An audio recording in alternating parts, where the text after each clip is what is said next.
What's going on, man? Welcome back to the basement. I'm Ron, and today we're going to get into Week 14 waivers. Now, I got to be completely honest with you guys. We're dealing with bare bones. This is the scraps, the leftovers, the crumbs after Thanksgiving. This is an ugly week of waivers, but this is kind of what it looks like when we get at this point in the season. You're 8-5, 9-4, gearing up for playoffs. These are, ads you make to stash away to kind of help you out later. There isn't really anything too popping off of waivers after last week when we had a bunch of running backs go down, a bunch of clear handcuffs come out from the weeds now. And if you want access to all of these waiver wire ads and claims to get into your playoffs, to get into your fantasy football championships, it is all on patreon.com/Ron Stewart. You'll find that in the description down below in the comments. And I'll have a waiver wire article all ready to go by Tuesday night where you can see, what players I'm liking in terms of priority, how much fab I'm bidding on each one of those players. Now, with that being said, make sure you go down below, subscribe, leave a like. Let's go. Thirsty, trying to choose. I know I'm critical. So like I said, fellas, it's tough out here on these waivers. This first running back we're gonna list off like 10 players, running backs, wide receivers, a tight end I think is sprinkled in there. And the headliner running back to pick up off waivers this week is Tevin Coleman. It speaks volumes, fellas. It really does. Tevin Coleman, Jets running back, washed at this point, but he's seeing the majority of the touches, the carries, the snaps in this Jets backfield for as long as Michael Carter is gone with his injury. He saw 11 out of 13 total carries. He saw 84.6% of the rushes and had an over 11% target share on the day on Sunday. Now, he's not going to give you anything crazy. He only had 10.7 points, but he's still, a running back getting a bulk of the workload in his backfield. He is only 42% owned in ESPN leagues, so you can get like a free running back 2 off of waivers until Michael Carter is back, and that's pretty valuable at this stage in the game. Then we're going to talk about all of the Eagles running backs: Kenneth, Gainwell, Jordan Howard, Boston Scott. In the order that I'd prefer to pick them up would probably be Jordan Howard, Gainwell, Scott, but it's really close, man. It's really close off the top of my head, but all of these Eagles running backs need to be on rosters. Gainwell stood out on Sunday. He scored 19.7 points on 17 touchdowns. He had a touchdown, but Jordan Howard and Boston Scott were out. Two guys that have been out touching him as of late, and the lead guy was Miles Sanders, but he re-aggravated his injury again. Adam Hutchinson on 4 for 4 has him out 2 to 4 weeks. His projected timetable. Now, he could be back right after their bye, but as of right now, he's thinking 2 to 4 weeks, which means, Howard, Scott, both on the way off of the injury list, and they could be in primary ball carrier type roles on an offense that runs the ball a ton. They ran the ball 40 times against the Jets. They've been running the ball 30 or more times in every single game in the past, I want to say 3, 4, 5 weeks. So this is a offense where you want to target the running backs, and when you have a committee like this, where none of them are the clear one, there's value to be had from just stashing a piece of the Eagles backfield and hoping that one of them pans out. Then we have Dontrell, Hilliard, and Foreman. Now, I got to be honest with you guys, I don't know how I feel about either of them, right? So before the bye, they both had 100-yard rushing games. I think most people lean Dontrell Hilliard. I guess I lean Dontrell Hilliard as well, as a guy that has, receiving capabilities and rushing capabilities. But Foreman also kind of symbolizes Derrick Henry, where he's just like 230-pound bruising running back.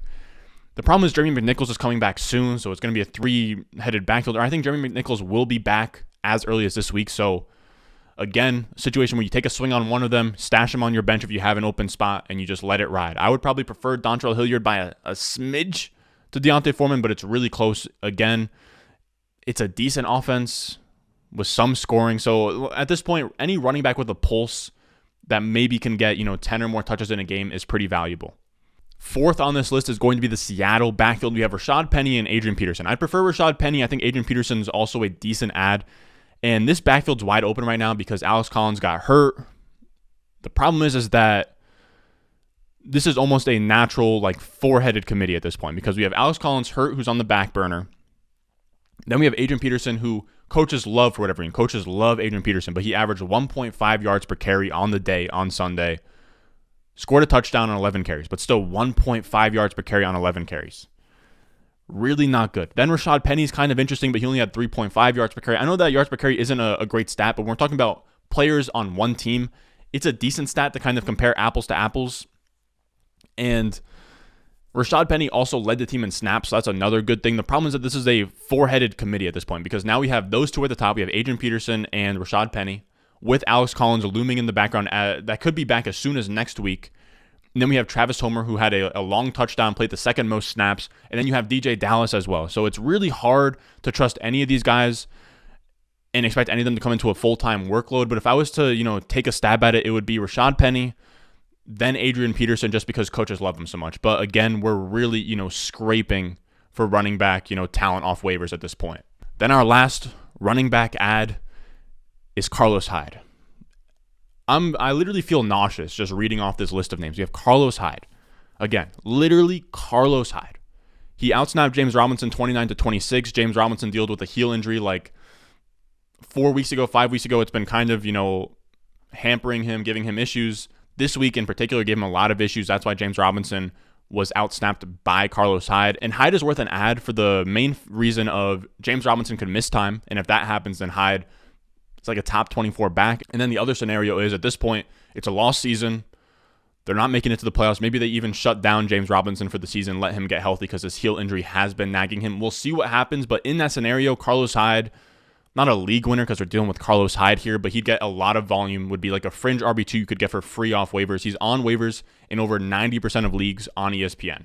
Then we move to the wide receivers, and if you wanted to, take a big chunk of your fab and really splash, at this point, none of us really have anything, but if you are down bad at flex / like wide receiver, Russel Gage is kind of a really good ad. We talked about him on the Top 10 Lessons Learned show, but he now has 8, 3, 8, 7, and 12 targets in his last 5 games. He had 11 catches for 130 yards yesterday. Or, this is going to be 2 days ago when you guys see this on Tuesday, but on Sunday, apparently he should have had a touchdown in the end zone. I didn't see that play come up on red zone, but I heard that he had, maybe like a drop in the end zone, something like that. So he could have even had a bigger day. And he's only owned in 25% of leagues at this point. And since week 9, since those targets I listed off in the beginning, so 8, 3, 8, 7, and 12, he's been the wide receiver 16 in points. That's pretty good off waivers for free, pretty much. You can get the wide receiver 16. You can put him in the flex spot if you need a wide receiver really bad. He's not a bad pickup at all. He's probably somebody that I think deserves fab at this point in the season. Now, moving on from Gage, we have guys that I would put in like a way lower tier than Gage. Gage is actually a pretty good waiver wire pickup in my opinion. Then we have some flyers like Jamison Crowder, who's available in 75% of leagues. And I don't really believe in vacated targets a ton, but with Corey Davis out for the season, Jamison Crowder is going to come in as pretty much a number 2 wide receiver behind Elijah Moore. He should see enough targets to just be the same PPR type guy that he's always been, where he can get, 8 catches and 60 yards, and he can put, 14 points in your flex spot. That's pretty much what you're looking at with Jamison Crowder. You probably don't even have to spend fab on him either. Next up, we're going to talk about Amon-Ra St.Brown, who I think will get a lot more buzz than Jamison Crowder, but I don't think he's necessarily that much better of a waiver wire pickup. Now, I will say he had 12 targets, 10 catches, 86 yards, and a touchdown on the day. He had the game-winning touchdown at the end. Jared Goff threw it to him. He comes over, hugs Dan Campbell. This big whole thing for Detroit. It was amazing. Now, I'm not super confident Amon-Ra St. Brown's going to go out there and be amazing, but we've been preaching this in the entire year of rookie wide receivers offer us league-winning upside. The Jalen Waddles of the world, the Elijah Moores of the world, the Jamar Chases of the world, obviously. And Amon-Ra St. Brown, as a rookie, does have access to that upside. He has no competition for targets outside of TJ Hawkinson. The path is there. He was like an 18-year-old breakout, 5-star recruit out of high school, even though he's a 4th-round draft pick. So the path is there, and I don't hate it as an ad. I don't hate it where you stash him on your bench and you hope that maybe he kind of figures something out, kind of like last year with Darnell Mooney, Gabriel Davis, kind of an idea. So Amon-Ra St. Brown, again, I don't expect him to be that league-winning type wide receiver, but he can, he has a path to that big upside. Then our last 2 ads we're going to talk about here in tandem is KJ Osborn and Tyler Conklin. Now, each of these guys haven't been, reliable starters on the year, but they've given us really good games in spots where KJ Osborn has had, 3 games over 70 receiving yards. He's had touchdowns here and there, some usable weeks. Tyler Conklin for a tight end has been usable here and there.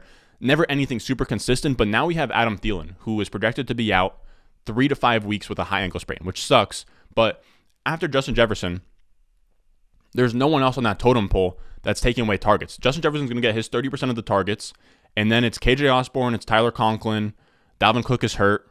Alexander Madison will get some of that. So there's a lot of opportunity there for KJ Osborn and Tyler Conklin. I'd be really excited, especially about Tyler Conklin, if I'm really thin at tight end. Maybe, Logan Thomas just went down on me. Maybe Darren Waller went down on me and I want to try someone else that's not named Foster Moreau. But again, love KJ Osborn, love Tyler Conklin. Now, that's going to wrap it up for us today on the Waiver Wire Show. Now, I know that was a little bit quicker than usual, but again, fellas, we're getting to a spot where waivers are running extremely, extremely dry at this point in the season. Now, I'm going to go into detail on all these guys, how much fab I'd be bidding on them. So make sure you check that out on patreon.com/Ron Stewart. It's never too late to invest in your opportunity to go out there and win a fantasy championship, to make the playoffs, all that good stuff. All the people on the Patreon, the Discord, they will preach that it is one of the best Patreon communities out there. And as always, I love you guys. Make sure you go down below, subscribe if you're new, leave a like, and I'll see you in the next one. Yep. Juice, juice, juice, juice. Yup. Yup. Yup. Yup.